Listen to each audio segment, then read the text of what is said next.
Le groupe Wagner, connu comme l'armée de l'ombre de Poutine, a pointé ses armes sur la Russie et a humilié Poutine.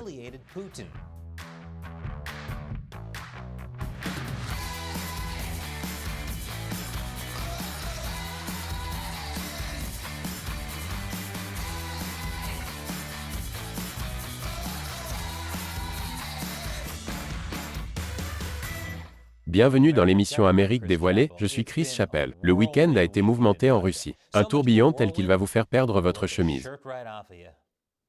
Le chef du groupe Wagner a mené une mutinerie armée causant la destruction de l'intérieur, qui s'est déroulée à quelques heures de Moscou avant de s'achever aussi soudainement qu'elle avait commencé. Cela s'est produit au pire moment possible pour la Russie. L'Ukraine mène sa contre-offensive d'été. Les canaux Telegram russes ont exhorté tout le monde à concentrer leur attention sur l'Ukraine en tant qu'ennemi. Mais pendant un certain temps, il a semblé que les pires ennemis de la Russie étaient les Russes eux-mêmes. La crise a laissé tout le monde perplexe. Elle est décrite comme étrange, bizarre et inhabituelle, et personne ne semble savoir comment l'appeler. S'agit-il d'un coup d'État, d'une rébellion, une guerre civile, une insurrection? Oui, grands médias, voici à quoi ressemble une insurrection. Remarquez les armes. Étant donné qu'il s'agissait d'une action militaire contre militaire, le terme de mutinerie est probablement le plus approprié. Après tout, le groupe Wagner était autrefois connu comme l'armée de l'ombre de Poutine. Il s'agit d'un entrepreneur militaire privé russe. Il a joué un rôle de premier plan dans l'expansion de l'influence russe dans le monde, de l'Ukraine à l'Afrique et à la Syrie. Elle est surtout connue pour être le groupe qui a pris Bakhmout en Ukraine. Leur chef, Yevgeny Prigojine, était autrefois connu comme le chef de Poutine, parce qu'il possédait une entreprise de restauration qui a reçu des contrats du Kremlin et de l'armée russe après l'accession de Poutine à la présidence. C'était avant qu'il ne devienne le chef d'une société de mercenaires. Que s'est-il donc passé? Les forces du groupe Wagner se sont installées vendredi dernier à Rostov-sur-le-Don, où se trouve le siège du district militaire sud de la Russie. Des affrontements ont brièvement éclaté entre le groupe Wagner et l'armée russe. Mais tôt samedi matin, les forces du groupe Wagner ont pris le contrôle du quartier général militaire. Les habitants de la région ont eu du mal à s'en apercevoir. Certains ont même accueilli le groupe. D'autres ont vaqué à leurs occupations. Vous savez que votre pays a traversé beaucoup d'épreuves lorsque ce n'est qu'un jour comme les autres. De l'avis général, Poutine était furieux, bien qu'il soit difficile de le dire. Le visage impassible de Poutine est légendaire. C'est un coup de poignard dans le dos de notre pays et de notre peuple. Tous ceux qui se sont engagés consciemment sur la voie de la trahison, ceux qui ont préparé une rébellion armée et recouru au chantage et aux méthodes terroristes, subiront un châtiment inévitable. Les forces armées et les autres organismes d'État ont reçu les ordres nécessaires. Des mesures antiterroristes supplémentaires sont actuellement mises en œuvre à Moscou, dans la région de Moscou et dans plusieurs autres régions. Oui, c'est ça. Comment ose-t-il le poignarder dans le dos? Nous sommes en Russie. On est censé utiliser du poison ou le jeter par la fenêtre. Non seulement ils sont déloyaux, mais ils sont antipatriotiques. À ce moment-là, le groupe Wagner apportait du matériel lourd, y compris des systèmes de défense aérienne, à Voronezh, qui, soit dit en passant, est à mi-chemin entre Rostov-sur-le-Don et Moscou. Les dirigeants russes ont paniqué. Les services de sécurité russes ont pris des mesures contre le centre du groupe Wagner à Saint-Pétersbourg. Pendant ce temps, l'armée russe a engagé des combattants du groupe Wagner à Voronezh, a commandé des excavateurs pour creuser les autoroutes et construit des défenses à Moscou. Poutine a tenté de détruire l'organisation qu'il avait autrefois défendue. Mais le groupe Wagner a franchi les barricades et est descendu sur Moscou à la vitesse de l'éclair. Ce remake de « rapide et dangereux » russe est vraiment dingue. Pour l'Ukraine, tout cela a dû être une surprise, mais une surprise bienvenue. À la grande déception de l'Ukraine, cependant, tout cela s'est brusquement arrêté. Le Kremlin a annoncé que Prigojine quitterait la Russie pour la Biélorussie, les poursuites pénales ayant été abandonnées. Que s'est-il donc passé? Comment le groupe Wagner est-il passé du statut d'armée de l'ombre à celui d'ennemi de Poutine, et pourquoi semble-t-il que Poutine laisse tomber le groupe? Je vous expliquerai après la pause. Bienvenue à tous. Beaucoup de gens disent que ce qui s'est passé la semaine dernière était une tentative de coup d'État. Mais ce n'est pas tout à fait exact. Il s'agit plutôt d'une mutinerie armée, d'une rébellion ouverte contre des autorités spécifiques.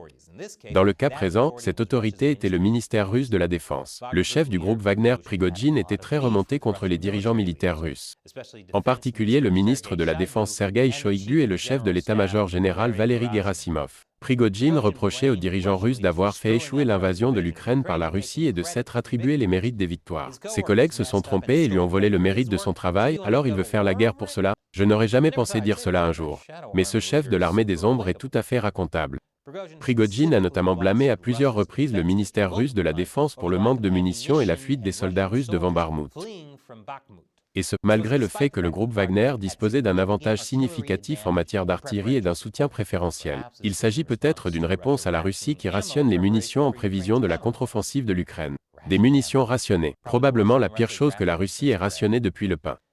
Bien que Prigojine ait évité de critiquer directement Poutine, beaucoup pensent qu'il l'a fait indirectement, comme cette fois où il a posé une question rhétorique sur un « grand-père » qui, selon certains, faisait référence à Poutine. Jusqu'à présent, Poutine a toléré les critiques de Prigojine, probablement parce qu'il avait besoin du groupe Wagner. Mais l'antagonisme entre le groupe Wagner et l'armée russe s'est encore accru lorsque Prigojine a prétendu que le ministère russe de la Défense avait posé des mines sur les voies de sortie du groupe Wagner de Barmout. Certaines voix pro-russes ont averti que Prigojine allait se mutiner. En fait, par ses déclarations, Prigojine a fait un pas vers la mutinerie. Si Prigojine reste à la tête de Wagner, la mutinerie se produira rapidement et radicalement. Bien sûr, il pense qu'ils ont posé des mines devant lui. Comment pensait-il qu'il réagirait? Mince, merci, j'ai toujours voulu jouer au démineur surprise IRL. Prigojine a nié qu'il préparait un coup d'État, affirmant que son groupe n'était pas une armée, et qu'il avait une attitude très respectueuse à l'égard de M. Poutine. Mais vendredi, les choses ont semblé empirer. Le groupe Wagner a publié sur Telegram une vidéo d'une forêt avec de petits feux, des arbres cassés et un cadavre. La vidéo affirme que le ministère russe de la Défense a lancé une attaque de missiles sur un camp du groupe Wagner depuis l'arrière. Il n'y a aucun moyen de confirmer si c'est vrai ou si le groupe Wagner l'a mis en scène. Je n'ai pas vu quelqu'un rendre les conditions de travail aussi inutilement dangereuses depuis Stockton Rush. Trop tôt? C'est alors que Prigojine a déclaré la guerre au ministère russe de la Défense, affirmant que le mal apporté par les dirigeants militaires du pays doit être stoppé. Ils négligent la vie des soldats. Ils ont oublié le mot « justice » et nous le ramènerons. Ceux qui ont détruit aujourd'hui nos hommes, qui ont détruit des dizaines de milliers de vies de soldats russes seront punis. Quoi? C'est ridicule. Les militaires russes n'ont pas oublié le mot « justice ». Ils ne l'ont jamais connu. Il n'a pas explicitement mentionné le fait de punir Poutine, mais Prigojine s'est rendu sur les médias sociaux et a déclaré que la raison invoquée par Poutine pour envahir l'Ukraine était un mensonge basé sur des histoires insignifiantes. Il a affirmé que le ministère de la Défense avait trompé le public et Poutine sur le fait que l'Ukraine avait attaqué la Russie avec l'OTAN pour rechercher la gloire et voler l'Ukraine par appât du gain. Selon M. Prigojine, il ne s'agit pas d'un coup d'État militaire, mais d'une marche de la justice pour punir le ministère de la Défense. Le ministère russe de la Défense a nié avoir attaqué les troupes de Wagner et l'Agence fédérale de sécurité a porté plainte pour incitation à un soulèvement armé. Je ne suis pas sûr que cela soit très intimidant puisque le groupe Wagner sait qu'il est rationné en munitions. Que vont-ils faire? Les amener avec des lance-pierres? Et vous pouvez nous rendre cette pierre? On essaie d'économiser ici. Les généraux russes ont supplié Wagner d'arrêter la mutinerie. Mais cela ne les a pas dissuadés. Et les civils n'ont pas été dissuadés de prendre le parfait selfie. Ou de distribuer du café. Sérieusement, la révolte en Russie, c'est comme les tacos au rabais en Amérique. Les gens voient ça et se disent « On est déjà mardi ?» Lorsqu'il est arrivé à Rostov, Prigojine a déclaré qu'il voulait que Shoigu et Gerasimov, si ce n'est pas à Rostov, soient à Moscou. Tant qu'ils ne seront pas là, nous resterons ici, nous bloquerons la ville de Rostov et nous nous dirigerons vers Moscou. Peut-être pourra-t-il les combattre dans une cage sur la même carte qu'Elon Musk contre Mark Zuckerberg. Vous mettez ça en PPV et ça rapportera assez d'argent pour résoudre la dette de toutes les nations de la Terre. Le groupe Wagner a reproché à Poutine d'avoir laissé les choses s'envenimer alors qu'il aurait pu se contenter de déposer un ou deux dégénérés. Il semblait que les choses allaient dégénérer en une véritable guerre civile, mais dans un autre revirement soudain, Prigojine a annulé l'attaque sur Moscou et a accepté de s'exiler en Biélorussie sans qu'aucune accusation ne soit portée contre lui. Que s'est-il donc passé pour que cela cesse? Je vous le dirai après la pause. Bienvenue à tous. Le groupe Wagner était prêt à aller jusqu'au bout contre Poutine, affirmant que « nous sommes tout prêts à mourir ». Les 25 000, puis les 25 000 autres. Certains ont prédit que le groupe Wagner ne réussirait pas. L'Institut pour l'étude de la guerre a déclaré que Prigojine a peut-être fait une erreur de calcul et appelé à une rébellion armée, pensant à tort qu'il aurait le soutien de Poutine. Poutine était certainement en colère, mais il s'est montré étonnamment indulgent à l'égard du groupe Wagner. Selon le Kremlin, le dictateur biélorusse Alexandre Loukachenko a négocié un accord en vertu duquel Prigojine se rendrait en Biélorussie sans avoir à répondre d'accusations criminelles en Russie. L'accord prévoyait également que certains combattants du groupe Wagner signeraient des contrats avec le ministère russe de la Défense et qu'aucun membre du groupe Wagner ne serait inculpé pour son implication dans la rébellion armée. Les détails exacts ne sont pas accessibles au public. Pourquoi en est-on arrivé là? L'une des raisons les plus probables est liée aux structures de commandement militaire. Prigojine a rejeté la tentative du ministère russe de la Défense de contrôler ses forces en exigeant qu'elles signent des contrats avec le ministère de la Défense avant le 1er juillet. Il a peut-être estimé que c'était le seul moyen de préserver l'indépendance du groupe Wagner. Son refus pourrait être la raison pour laquelle l'armée russe a attaqué le groupe Wagner, à supposer que ce soit ce qui s'est passé. Il y a encore beaucoup de choses que nous ne savons pas. Il est difficile de dire si le Kremlin changera la direction du ministère de la Défense, ce qui était l'objectif du groupe Wagner.